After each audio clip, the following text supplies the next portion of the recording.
North of 60. I'm Heidi Schweighofer. Today I have Chris Greider, a repeat guest on this show, and our topic is going to be high blood pressure.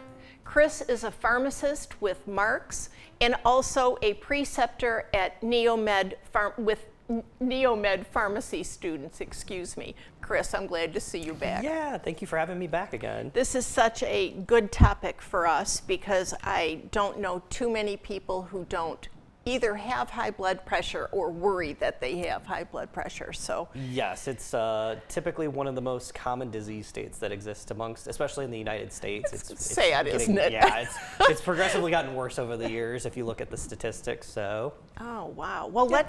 let's. I want to really be very specific today. Let's start with why it's called the silent killer. So the reason that it's the silent killer is that it's one of the disease states that most people might experience that they actually don't know that they have until something severe happens. So with that being the case, blood pressure is, for most people, the thing that you don't notice that something's off sometimes. So slight elevations in your blood pressure. Most people aren't going to experience or have symptoms. They're not going to know that they're having it. And to be honest, it's not something that, like, if you develop high blood pressure overnight, that it would kill you or do something serious to you. But over time, we're talking over years, if you're not noticing this and it keeps progressively getting worse and worse, it impacts so many different parts of the body that's why they kind of classify it as a silent killer. So. Okay. I want you to define before we get to the ranges, I want you to define what blood pressure really means. What does that mean is happening in the body? So, yeah, with blood pressure, the biggest thing is you have two different parts to your blood pressure reading. So if you ever go to your doctor, they're going to give you two numbers. There's a top number and a bottom number. So I jokingly say it almost looks like a fraction most of the time is how they'll put it in there. The top number is actually telling you what is the highest point of your blood pressure as your heart is pushing down to push blood into the rest of your body. So as it's filling up right at that particular moment, it's your heart kind of filling up. It's feeling all of that pressure right there, right before it pushes down and then pushes everything out. So the top number can be as any container, for example, like if you had like a glass jar, if you kept filling it up with stuff, there's going to be so much pressure in it. It's kind of the same thing as to what your heart's doing. The bottom number, on the other hand, is when your heart completely pushes everything out, what is your pressure reading at that point? So it's kind of a way to tell us, like, what is your heart exactly doing, just to make sure that it's getting the right amount of blood flow to the rest of your body. What a good explanation. That's so easy to visualize. Yes. So we're talking about, okay, so then high blood pressure, okay, let's start with high blood pressure and what that means and what the readings mean. Okay. So for most people, you'll normally hear the standard, and it's really funny because if I ask anybody, how's your blood pressure doing, the default answer that most people will give you is 120/80. So the 120 is the systolic number is how they'll term it, and then the bottom number is your diastolic number.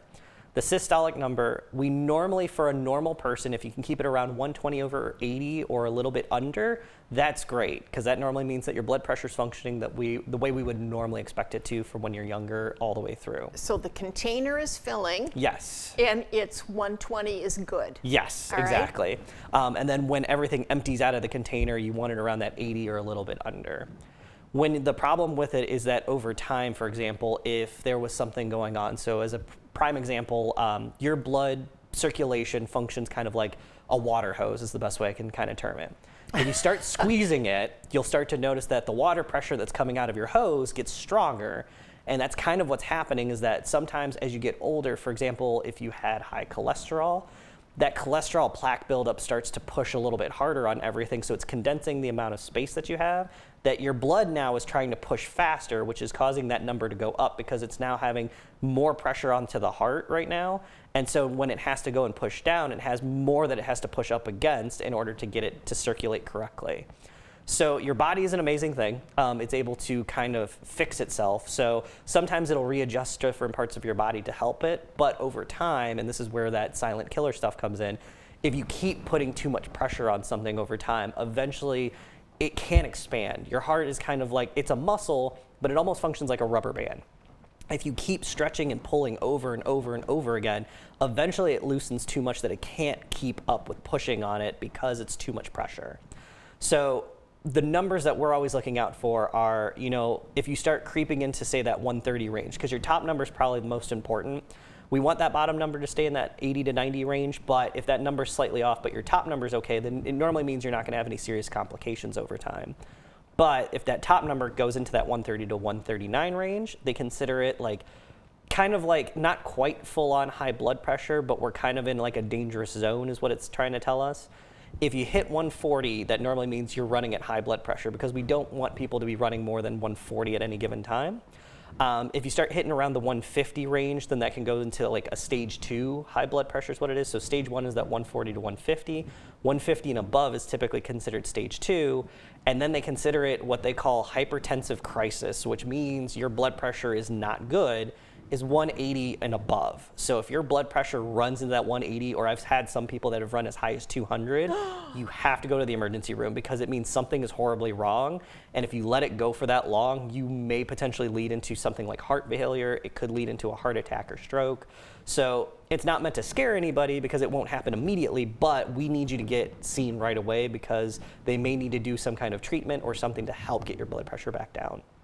Chris, let me interrupt a second. So let's say that I take my blood pressure at home, and we'll talk about that in a minute, and I'm in the okay range. Mm-hmm. And then I am anxious about something or whatever, and I take it and it's 160 or 70 over something. Does that mean I should head to the emergency room, or does that mean I should calm myself down and take it again? So in those particular cases, I don't necessarily want to jump the gun, because some people will be quick about it. But if you have, like you said, some form of at-home blood pressure monitor, and you're taking your blood pressure and you notice it rise, I always tell people, give it a couple minutes before you go and take it again and see if it's still running high.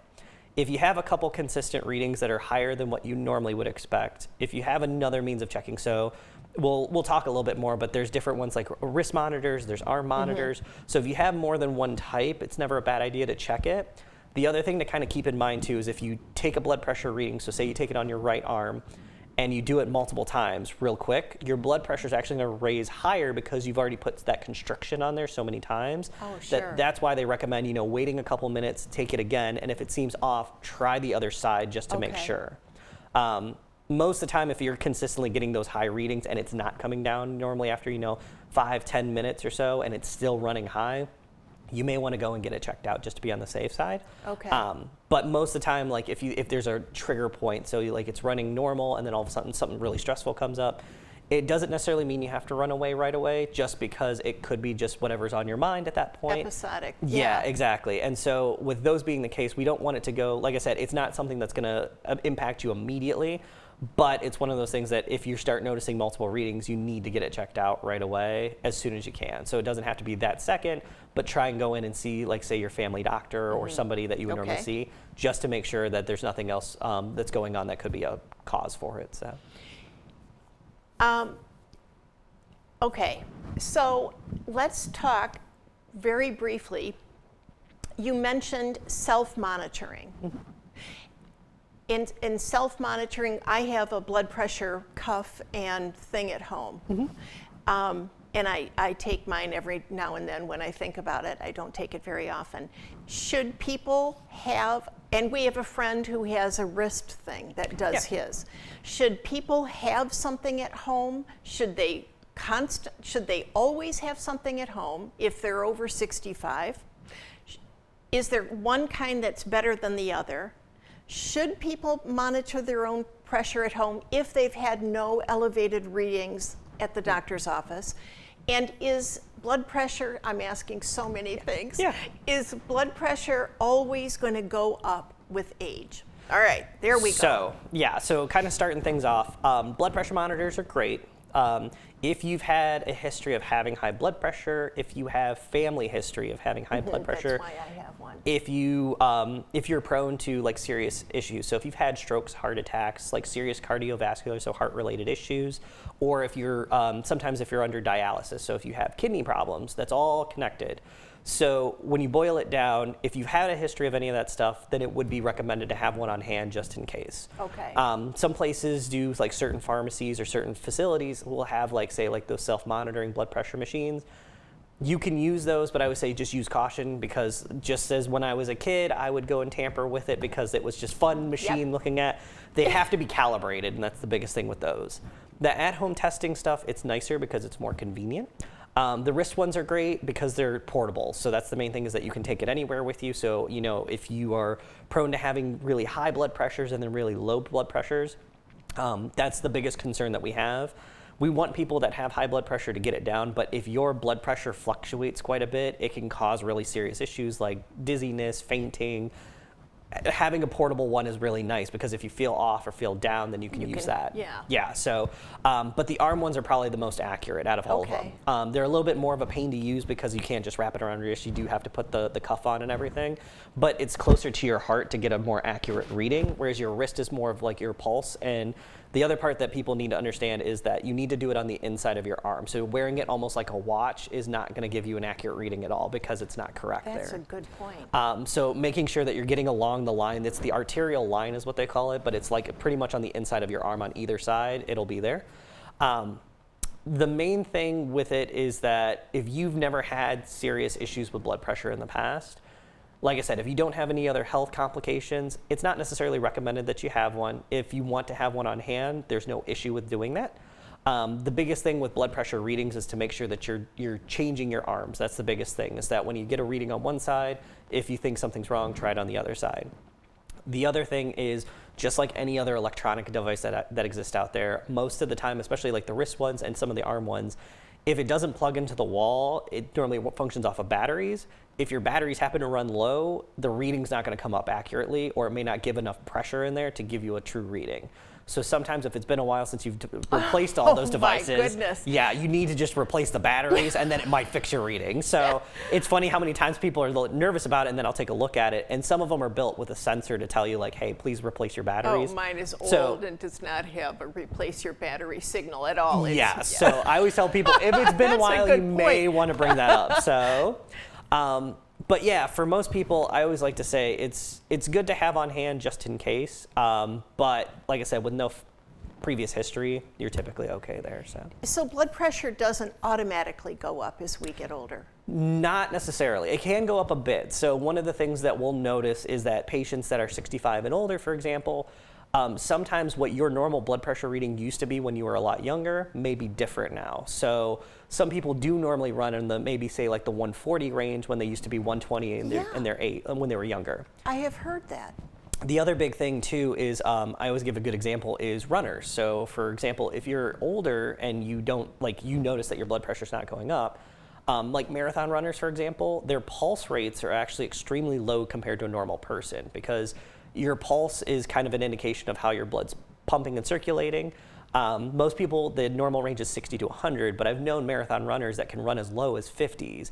And when your pulse is running that low, it normally means your blood pressure is going to be a lot lower too in the process.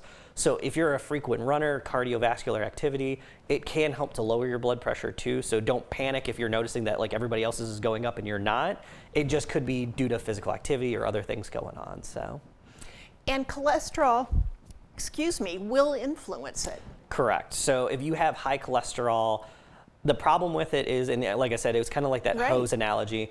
When you have plaque buildup, it almost starts forming an additional barrier or ring on the inside of your arteries that starts to tighten it. So your body now has to put more pressure out to circulate blood throughout your entire body. So over time, it's where it gets a little bit more concerning. And like I said, high blood pressure is normally not the full-on cause of saying like a heart attack or stroke. But having high cholesterol, for example, when you cause that blockage to occur, could potentially lead to something serious like that. So the combination, if you have a lot of pressure pushing up against it, eventually sometimes that plaque can get broken off, and that's what can cause sometimes like an embolism is what they'll say. So whether it's a DVT or a PE, as they'll term it, so like essentially like a blood clot, it can form off of those. So it's not just the one thing that normally does it, it's normally a combination of things over time. So that's why we have to be very careful. Okay, all right.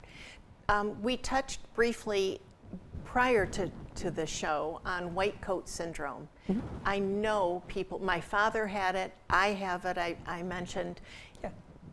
Talk about that. It was interesting to hear your observation about that. So with white coat syndrome, the biggest thing that gets to me about it is it's the idea of going into your doctor's office. So like we were kind of talking about beforehand, The biggest problem that a lot of people have is when they go to their doctor's office, you're normally not going there to be like per se in a happy mood unless it's just a general physical checkup most of the time. You're normally there for a reason or something else is going on that could be concerning. So I've had patients in the past that have been diagnosed with things like potentially cancer based on like, weird symptoms and going in. So now when you start seeing that white coat, you're associating that to, this terrible diagnosis, or like my life might be coming to an end, or something serious might be happening.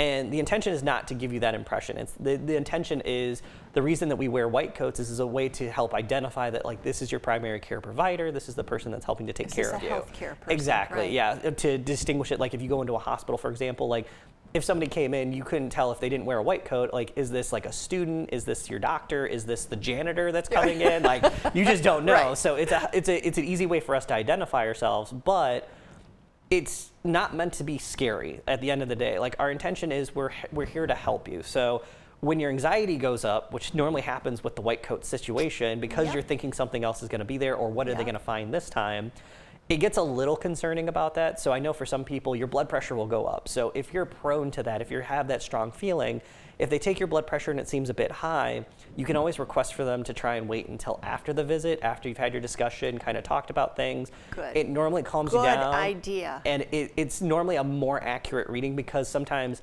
when you're up and moving around, because they'll normally do like, the height checks, the weight checks, move you from this room, move you to that room.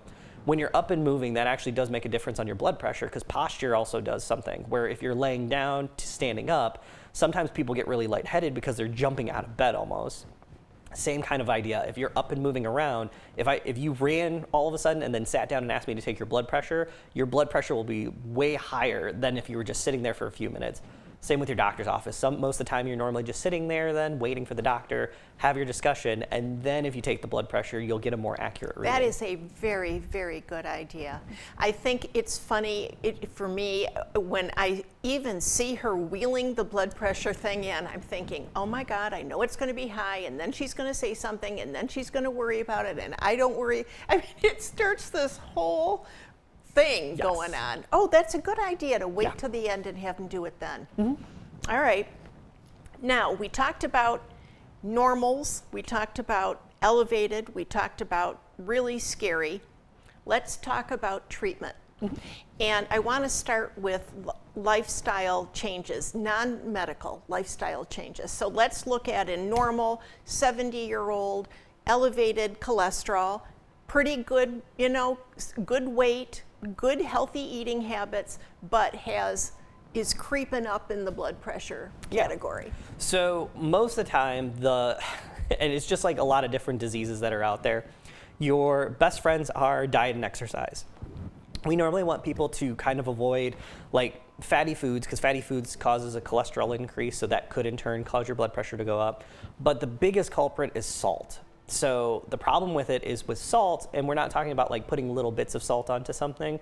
Most of the time, for example, your canned goods. So if you were like prone to like normally buying like, Campbell's soups and things like that, you have to be really careful with it, because salt is actually the #1 preservative to keep food on the shelf longer. So a lot of companies and a lot of food vendors and things like that will use salt because it keeps things as fresh as possible for a longer period, so they're not having to make more of this stuff to keep it on the shelf. The problem with it is if you start to exceed certain points, so the big cutoff number that they'll normally say is 2 grams of salt in a day. It sounds like a lot. It sounds like a lot, but you'd actually be quite surprised. I don't remember the exact number that's on there, but most of the time a lot of your canned soups and stuff could have anywhere from 400 to 500 milligrams of salt, which is 0.5 grams. So you've already consumed a quarter of it from just 1 cup of soup. So I always tell patients the biggest thing to look out for is if you're trying to monitor your diet, fruits and vegetables are always good, just to go with. Avoiding red meats, because red meats tend to have quite a bit of salt built into them, especially. No. The biggest thing that I always say is fast food. They're very notorious for doing that type of thing. Yeah. But like if you're self-preparing a steak and stuff like that, you can reduce the amount of salt that's used on those types of items. So it's not saying that you have to remove it. Just be a little more cautious, because they can cause that increase. But the other thing too would be to look out for like I said, fast foods, because people are notorious for in nowadays society we're very go, have to do this, have to do that, that people stop for things. But places like McDonald's, Burger King, like they have a lot of salt on their fries. They have a lot of salt. Taste it. Exactly. And you get so thirsty after eating a meal like that. Yes. I try to avoid those places with all. Yes, and that's the biggest thing. Is it's cheap, affordable food, but once again, at the end of the day, it's not good for your general health. So being very cautious about the amount of salt that you take in, that's probably the biggest thing. Chris, let me so I look at what we use, products from the pantry, but then I have been trying to avoid putting salt on food, much to my husband's horror, because he doesn't think it tastes good. Is it the table salt that we need to think about, or is it mostly the maybe can of cream of mushroom soup that we use to prepare our green bean casserole or something along those lines? Checking the cans and the jars Yes. is more important than worrying about a little bit of salt on our steak. Correct. Or on our, Yeah, so I always like to say if you salt for flavor, it's not the end of the world as long as you're not dousing stuff in excessive amounts of salt. So if you're dumping the whole container of salt onto something, that's a concern. But adding a little bit of salt to it is not going to necessarily cause your blood pressure to skyrocket, 10, 15 points. So, God, this is interesting. but the biggest thing that I always tell people is look out for your canned goods and other things, because there's two different ways that they'll advertise nowadays. They'll sometimes say less salt or low sodium is the other thing. Yes. Now, the thing to remember, you always want to go low sodium. And the reason that you want the word low in there is that they are required, according to the FDA, to maintain a certain salt level. I could not tell you off the top of my head what that level is, but if you ever look up on off the FDA for it, they will state exactly how much salt is required. That is the most amount that they could potentially put into that container, and it's very low end to make sure that you're not getting a ton. The problem with the word less, if you read that, is that as long as they have 0.001 milligram less of salt, they can count it as less sodium, because there is technically less salt than what their normal container would have. Okay. So low is most important, because low is the low end of it that they're required to have that threshold. Okay. So a lot of people don't realize that. They'll just say, hey, I grabbed this thing that says less sodium. Yeah. But the reality is, if you look at the cans, they're almost identical in how much that they contain in there. So. Oh my gosh, what a good hint. Thank you so much. And of course, the other thing we always talk about everywhere in this world is exercise and getting out of your home and moving. Even 2 10-minute walks a day. I really am a believer in that, and I know in this weather people don't want to get out, but 10 minutes and 10 minutes would make such a difference in so many people's lives, I think. Yeah, and the biggest thing that you'll notice about that is if you're getting your body active and you're getting your body moving, and especially if you can do anything that's considered just moderate activity, so you don't need to be pushing yourself to the limit or running full-on marathons, but anything to get your body going. Even if you notice it when you sweat, you're actually losing salt in the process. You're losing that sodium. That's why it has that almost salty smell or taste if you were to not that anybody should lick themselves after they work out, but if you do that, it's getting some of that out of your system too. So it kind of helps in a weird sense. That's true. That is true. I didn't think about that. Yeah, because your body's going to burn all those electrolytes, which that's what sodium is that it's technically sodium, and so it helps to burn some of that off too. I hope Marc's appreciates you, because you, honest to God, Chris, you're so educative, and it's so nice to have education that is understandable and not overly scary. I mean, it's everyday stuff. Thank you, thank you, thank you. All right, I want to talk now about medication. So I'm going to go through, we've got so little time, I'm going to go through 4 classes. You tell me sort of quick. Diuretics. So diuretics, the best way to think of them are water pills. It is the pill that if you ever heard somebody say this is the pill that makes me pee a lot, that's its intention. The purpose is it works more so on your kidneys, because all these medicines are going to work a little different, which is why if you see you're on a couple different blood pressure medicines, it's because they're working on different parts of the body. The diuretics specifically work on your kidneys. So what it's doing is it's getting the excess salt that's in your body, and it's actually excreting it, which is why you pee more frequently, because that's what it's trying to do, is get that water, a lot of that water retention, but it also takes the salt with it and gets it out of your system. Got it. ACE inhibitors. So ACE inhibitors also work on your kidneys, but they work in a different part of your kidneys. It helps with a converting enzyme. That's why they call them ACE, because that's what the CE stands for. So it's angiotensin converting enzyme. What that means is it's stopping one of the processes of you retaining like water is the best way to think of it. So it's helping to get all of that excess portion off, but it works in a different part of your kidneys specifically. Okay. So in the process, it'll help to like put less pressure onto your kidneys and helps to open up your blood vessels a bit more around there. So that way you're getting more of that water circulation that comes through that's correct, but it's also not putting too much of a strain. ACEs and ARBs kind of fall into a category because they're technically two different medicines, but they both work in almost the same spot in the kidneys. Sometimes if you don't have a history of high blood pressure, these actually also are very protective of your kidneys, that if you're diabetic, you also may be on these medicines as well. Oh, okay. All right. Calcium channel blockers. So calcium channel blockers, we shift towards the heart because your heart uses calcium to help with the contractions. We're actually helping to control your heart rate a bit more with that, so that way you're properly pumping the way that it's supposed to.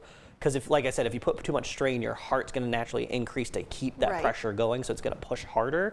If we slow that heart rate down, it's not going to cause any serious issues, but it's going to slow it down enough to make sure that it's pumping correctly and that it's getting the right amount of stuff out of your heart to pump into the rest of your body. Does it affect your pulse? It can. So you can have a little bit lower of a pulse reading when you start taking these medicines. Okay. And with any blood pressure-based medicines, like any of the ones that we're talking about right now, you just have to be a little careful when you first start on them or if they're adding anything, because you might notice things of low blood pressure. Right. And some of the symptoms that I say to look out for would be like general dizziness, if you're feeling lightheaded, if you're having blurred vision.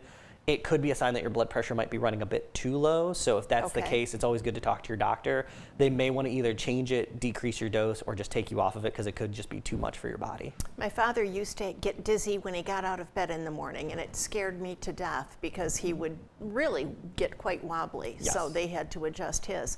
Yep. Beta blockers. Beta blockers also work off of heart rate in a different way, because what they're doing is they work off of something called the beta receptors. Alpha and beta are two different kind of they're like hormones that kind of work in your body, and they have different kind of reactions towards it. The beta blockers also help regulate your heart rate a bit more too. Instead of working off of the calcium channel, so using that calcium portion, they're contracting it through your beta receptors. So it's like a beta blocker is what they say. So it's helping to block that beta so that it helps to regulate your heart rate and your pulse a bit more as well. All right. We have 2 minutes. Okay, let's talk really briefly about family history, complications of uncontrolled hypertension, and then a summary. And you got like 1 minute and 57 seconds. So family history also plays a big role in it. Now, having a example, so for example, like my grandfather was notorious. He worked in coal mines. My grandmother was a smoker. That does not guarantee that they have high blood pressure due to the fact of family history. That's just more of a circumstantial. So if you're a smoker, your blood pressure actually would run higher. Right. But so say they had a history of heart attacks or strokes, so we're talking more of your heart conditions. If that's the case, then it does put you at a higher risk potentially of having high blood pressure. So if you've had family history, this is where it's important to know as much of your family's medical history, especially anybody closely related, whether it's brother, sister, mother, father, and even grandparents. You always need to kind of keep that information on hand, because if they're prone to it, then it's never a bad idea to at least get checked up.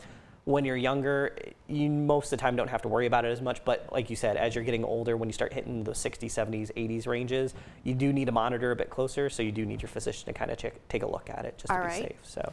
And the complications, ultimately death could occur. Yes. Kidney disease, is that one of them that could? So your heart, your kidney, and your lungs all work together, and that can lead to a lot of issues. So we always have to be careful, because with high blood pressure, your kidneys are suffering and your heart is suffering most of the time. And if those start to have any serious complications, so kidney failure is a good example, or having serious heart attacks or strokes is a problem, it could potentially lead to a lot of breathing issues too, because now your body's having a hard time with processing the blood circulation, and the blood circulation has to reach your lungs to get oxygenated so that it can actually get out to the rest of your body. So this is why it's a serious issue that if you have a huge problem with it, you have to be very careful with it. So. Yeah, summary. So yeah, that's the biggest thing. I mean, we talked about quite a bit. There's a lot more that we can go into if we needed to. I know. But I always tell people, if you have unusual symptoms, signs or symptoms that are coming up. So for example, if you have, with high blood pressure, the big things that I look out for is if it feels like, you're constantly having migraines, headaches, if your eyes feel like they're almost like bulging out, like it's serious high blood pressure issues. It can cause a lot of these problems that you need to go get checked out right away. Don't wait around. Don't think that it's nothing. It's going to go away. There's a reason for it, because that's not what your normal body feels like. And if you feel like you have low blood pressure, that's also another weird issue. It's not super common, but it can come up. So like I said, like the dizziness, the blurred vision, having a hard time staying like stable or moving around too much. Any of these signs, symptoms, any of these medications that you're on, if you have questions, never hesitate. Your doctors are there, your nurses are out there, your pharmacists are out there. Like, we are meant to help you with these problems as much as we can. And I know it's a hectic time, because I know a lot of these healthcare providers were swamped right now between doing vaccines, shots. Your doctors are short-staffed right now. I know. As long as you're patient with them, that's the best thing you can do. But yeah, ask questions, especially when you're there for your appointments, because that's what you're there for. Make sure that they're getting everything checked out, because like I said, the sooner we can get this handled and taken care of, the better in your long-term health it'll be. Chris, thank you. And thank you so much for watching. I know this was a packed full show with lots and lots of information. I hope it helps. Thank you so much. Bye-bye.